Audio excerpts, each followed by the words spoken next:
բազմաթիվ հարցեր ենք ներկայացել, մտահոգություններ, հարցերին չեմ պատասխանել մտահոգությունները, չեմ փարատել, փոխարենը պնդում են,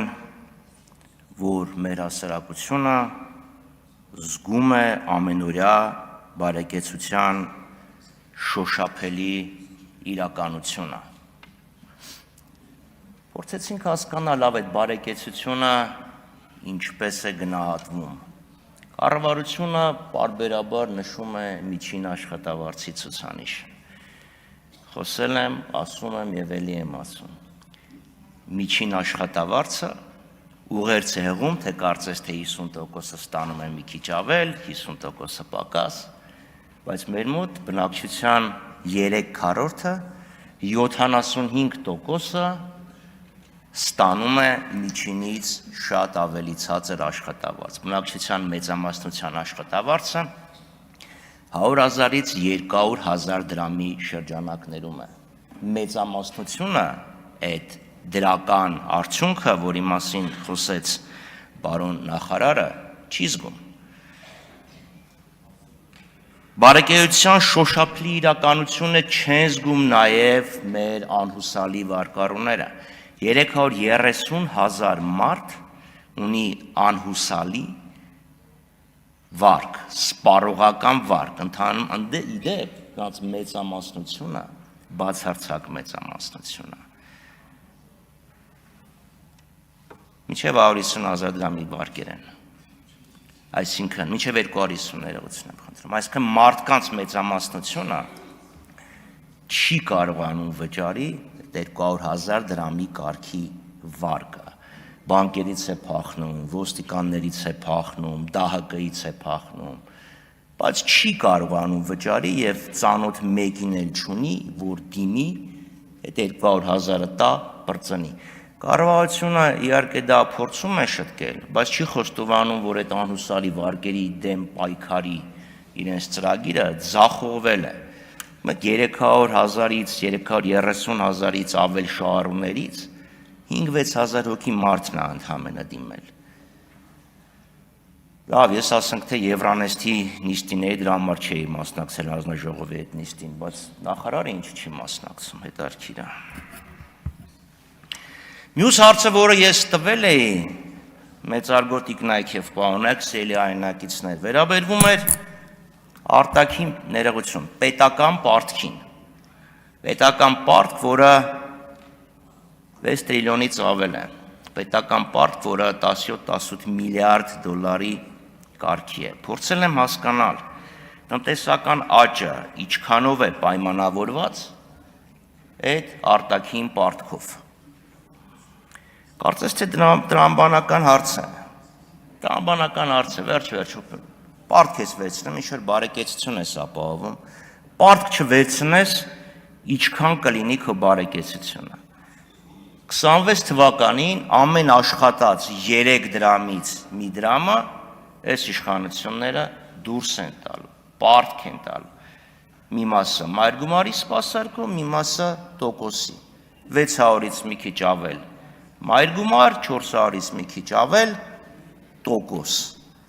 Հիմա պատկերացրեք ընտանեկան բյուջե, որտեղ մարդն աշխատում է կամ մամուսին եւ կինը աշխատում են միասին 300,000 դրամ,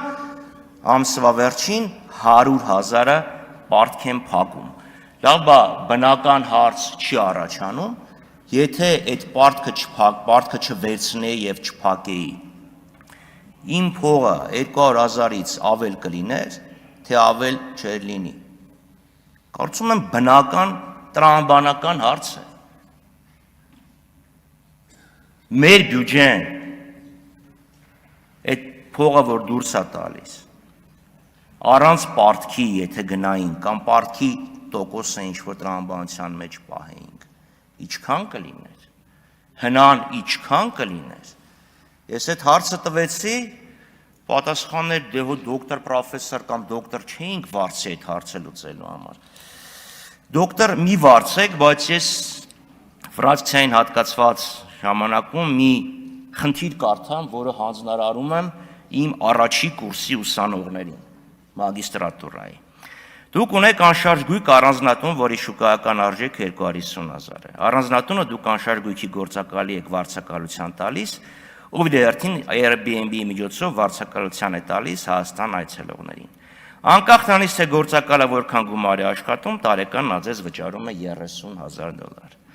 Գործակալը ձեզ խորհուրդ է տալիս առանձնատան Բաքում լողավազան եւ շոգեբաղնի կառուցել, ասելով, որ բայլաված տան տարեկան վարձակալության համար առաջիկա 10 տարիներին նա ձեզ պատրաստ է վճարել 36,000։ Ձեր աշխատներով լողավազանի եւ շոգեբաղնիքի կառուցումը կարժենա 12,000։ Իմաստունի համաձայնվել գործակալի առաջարկի հետ։ Սա խնդիր է, որը ես հանձնարարում եմ, կրկնում եմ, մագիստրատուրայի առաջի կուրսի ուսանողներին։ 10-ից 9 լուծումը։ Այն մեկը, որը չի լուծում, ոչ թե խելքը չի կտրում, այլ որովհետև անգյալա ծուլանում է, չի ասում։ Այս խնդիրը կառավարությունը չի լուծում, չի պատասխանում մեզ։ Այդ հավելյալ պարտքը, որը վերցրել ենք, մեզ ինչ հավելյալ բարեկեցություն է ապահովել, զտեք, ներկայացրեք, որ հասկանանք, իմաստունի դակ մտնել, թե չէ։ Չնայած պարտքի հարցը երևի օրակարգային չի այլևս, որովհետև Նիկոլ Փաշինյանն ասեց զենք են կառել, ես ուղղակի ուզում եմ հասկանամ, թե նախարարները, փոխնախարարները, որոնք գալիս եւ ներկայացնում էին վարկային հայտեր,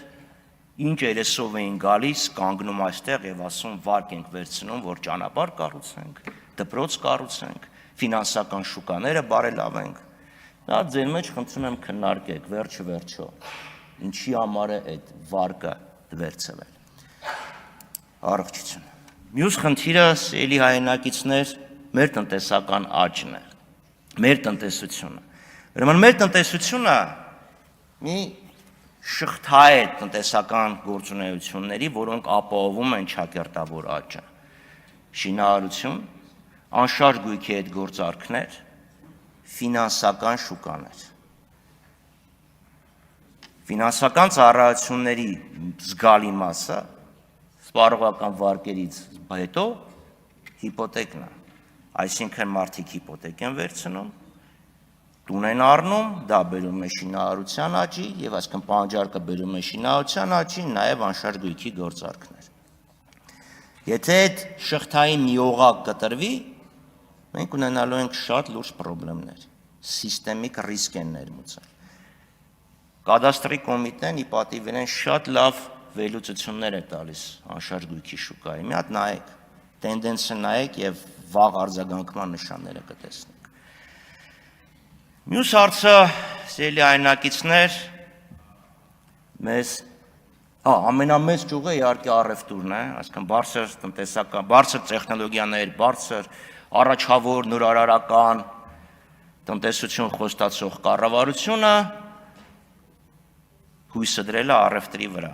դզող փչողների վրա։ Բայց հիմա այս տարի մի քիչ ուրիշ բան են ասում են արդյունաբերությունը առաջանցիկ աճ կունենա։ Պատահական չէր, պարոն Հովհաննիսյան, որ ես ասեցի, ասեք որն է այն ճյուղը եւ որն է այն ընկերությունը։ Այս իշխանությունները, որի արմատների մի ճյուղն էլ գալիս է բնապահպանական շարժումից, տնտեսական աճի, գոնե արդյունաբերության մասով հույսը դրել ամուլսարի վրա։ Ֆլեշ մոբեր են անում, ռեսպիրատորներ, հակագազեր, չեմ զարմանա, որ քիմիական պաշտպանության արտահայտությամբ մի օր հայտնվեն հասարակության մեջ, բայց այս իշխանությունները ամեն ինչ ձախողելուց հետո հույսը դնում է բացառապես կամ լավ հիմնականում հանքարդյունաբերության վրա։ Այնպես որ սիրելի հայրենակիցներ, մի հավատացեք իրենց այս կոչերին, գոչուններին, թե օդը կեղտոտ է, մի բան պետք է անենք, օդը կեղտոտ է, որովհետև դուք եք կեղտոտել։ Այդ անսանտ շինարարական աճը, որը դոպինգի էֆեկտ է ունեցել տնտեսական, խնդրում եմ ասեք, չխանգարեն կամ ավելացրեք։ Ձեր տնտեսական գործունեության արդյունքում է կեղտոտվել։ Ձեր տնտեսական գործունեության, տնտեսական քաղաքականության արդյունքում է կեղտոտվել։ Որովհետև այն անսանտ շինարարությունը, որը դոպինգի էֆեկտ է ունեցել կարճաժամկետ, բերել է այս իրավիճակին, որ խցանումները ժամեր են տևում։ Ավարտեք։ Այնպես որ այս կամպանիան, որ սկսել են քարոզչական, սպասեք ինչ որ թանկացումների եւ հերթական սահմանափակումների։ Խմբակ